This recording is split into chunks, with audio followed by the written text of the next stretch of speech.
All right, now we're going to talk about the many different communities that comprise the big tent of spiritual naturalism. Now in this video and the next, we'll cover some of the larger spiritual naturalist communities, starting in this video with those attached to particular religions: secular Buddhism, humanistic Judaism, Christian naturalism, and naturalistic paganism. Then in the next video, we'll cover those that are either unattached to any particular religion or secular altogether. Now before we begin, we should note that most of these communities have developed independently and may not necessarily use the term spiritual naturalism. And it's also worth mentioning that although this course has aimed to be equally applicable to all these different communities, each could almost certainly find something objectionable in it. And rather than downplay such tensions, we'll simply acknowledge them and proceed from here. Okay, let's start with secular Buddhism. Buddhism began in North India sometime between the 6th and 4th centuries BCE with the teachings of Siddhartha Gautama. He realized that all life involves some suffering, which is not to say that life is nothing but suffering, a common misconception, just that it is a fact of life. And the source of suffering lies in clinging to what we desire and avoiding what we don't. Such inevitably ends in suffering because nothing can be permanently obtained or avoided.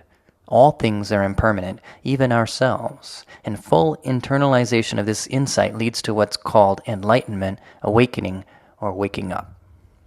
Now, despite Buddhism's reputation in the West as a non-theistic religion, the fact is that Buddhism on the ground, that is, as actually practiced in most Asian countries, involves veneration closely resembling theism.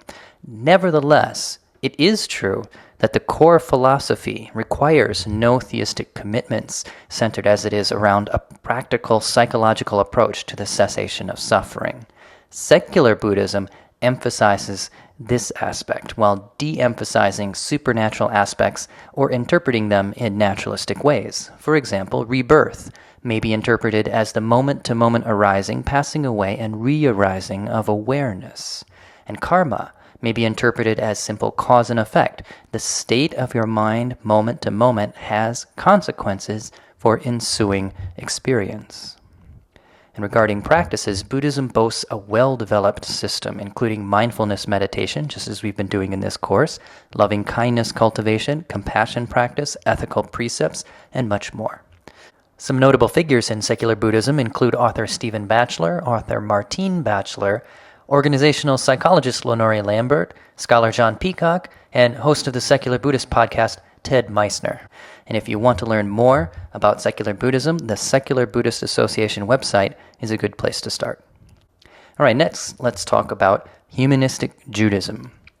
Judaism descends from the religion of the ancient Hebrews, and theologically, it is predicated on a special relationship or covenant between God and the Jewish people, which has contributed to an enduring sense of the value of Jewish identity.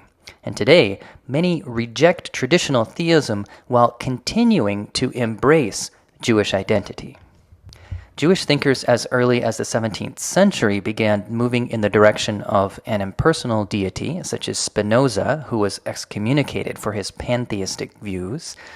In the late 19th century, Mordecai Kaplan founded Reconstructionist Judaism, which focused less on God and more on Judaism as a civilization. And Kaplan himself espoused a largely naturalistic view of God as all that which enables self-fulfillment, though not all Reconstructionist Jews share his naturalism.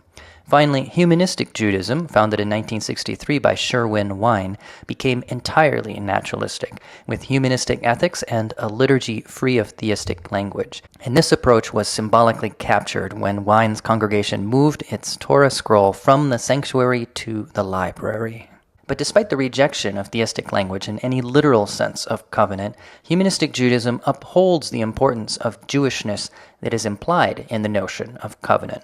According to the Society for Humanistic Judaism, the goal of this path is living with dignity, self-esteem, and a sense of Jewish identity. Humanistic Jewish practices may include observing the Sabbath as a day of rest and rejuvenation, celebrating Jewish holidays and life passages such as bar mitzvah and bat mitzvah, participating in the ongoing creation of a sense of Jewish unity and identity, and embodying the ethical wisdom of the Jewish tradition. Now, of the many notable figures that could be mentioned, a few include Mordecai Kaplan as precursor, Sherwin Wine as founder, Tamara Colton as first ordained rabbi, and Sivan Moss as director of the Jerusalem branch of the International Institute for Secular Humanistic Judaism. If you want to explore this community further, a good place to start is the website of the Society for Humanistic Judaism. Next, we can talk about Christian naturalism. Christianity emerged out of Judaism with Jesus of Galilee, who lived around the year 0 CE. Now, of course, Jesus is another figure about which we know relatively little with historical certainty, but the message of the Jesus portrayed in the Gospels centers around an ethics of love and charity, with special emphasis on an interior ethical dimension as opposed to mere outward observance, and an application of ethics that transcends traditional ethnic boundaries.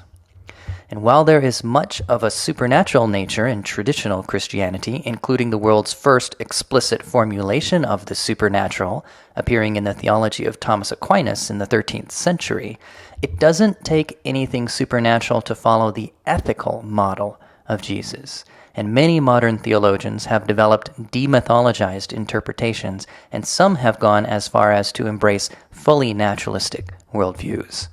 Michael Dowd puts it particularly succinctly. He says, "Reality is my God, evidence is my scripture, ecology is my theology, integrity is my salvation, and ensuring a just and healthy future is my mission." Christian naturalist practices may include following the ethical model of Jesus, studying the Bible for enduring wisdom, working towards social justice, and living with the courage to be, as Tillich puts it, that is, rejecting despair in favor of an essentially optimistic vision of hope. Now, of the many people of note, a few are theologians Paul Tillich, John Shelby Spong, and Don Cupid, evolutionary evangelist Michael Dowd, and author Arthur Broadhurst. It's also worth noting that process theology, which views God as changing and immanent in the world, is argued by some to be naturalistic and has been especially powerful in confronting issues of gender, race, and social justice. Monica Coleman is one notable example here. To learn more about Christian naturalism, the website Evolutionary Christianity is not a bad place to begin. Finally, we can talk about naturalistic paganism. The word pagan comes from the Latin paganus, meaning rural or rustic, and was used in Roman imperial times by the largely city-dwelling Christians to refer to the backward country folk still following traditional polytheistic ways. And in modern times, some have begun returning to those early ways, and pagan has been reclaimed as something of a badge of pride. The modern revival is sometimes called neo-paganism or contemporary paganism. And generally speaking, this modern paganism draws inspiration from ancient polytheistic mythological traditions and customs. But despite this backward-looking trend, it tends to be forward-looking in terms of gender issues, sexual orientation, and environmental concerns, embracing diversity and radical pluralism. Now, as a movement with no central authority or doctrine, there is wide variety within modern paganism, and due in part to this variety, naturalistic versions have sprung up alongside theistic ones. Naturalists join their fellows in seeking a re-enchantment of the world, or a deep relationship with nature, where nature almost feels alive to you, while interpreting supernatural elements in primarily psychological ways. For example, gods may be seen as metaphors or archetypes, while rituals and magic may be embraced for their effects on your own psychology, efficacious insofar as they inspire you to action via your own two hands.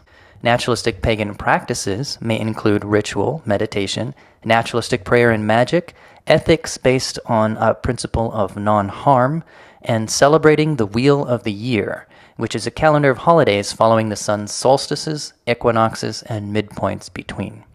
Now, of the many notable figures, a few include philosopher Brendan Myers, author Glennis Livingstone, creator of Pagayan cosmology, marital counselor and author Deborah MacLeod, creator of the New Vesta tradition, materials scientist John Cleland Host, who first coined the term naturalistic pagan and started bringing the community together, and attorney John Halstead, managing editor of the website Humanistic Paganism. Oh, and myself, B.T. Newberg, founder of that website. Now, if you wish to learn more about naturalistic paganism, the website Humanistic Paganism is a good place to start. So these four communities, secular Buddhism, humanistic Judaism, Christian naturalism, and naturalistic paganism, are among the largest and most established of the spiritual naturalist communities attached to traditional religions, at least in the English-speaking world. But of course, there may be others. Philosophical Taoism and much of Confucian philosophy come to mind. And chances are good that for every world religion, there is probably someone somewhere approaching it from a naturalistic perspective. In the next video, we'll continue our survey of communities by taking a look at those unattached to any particular tradition or secular altogether.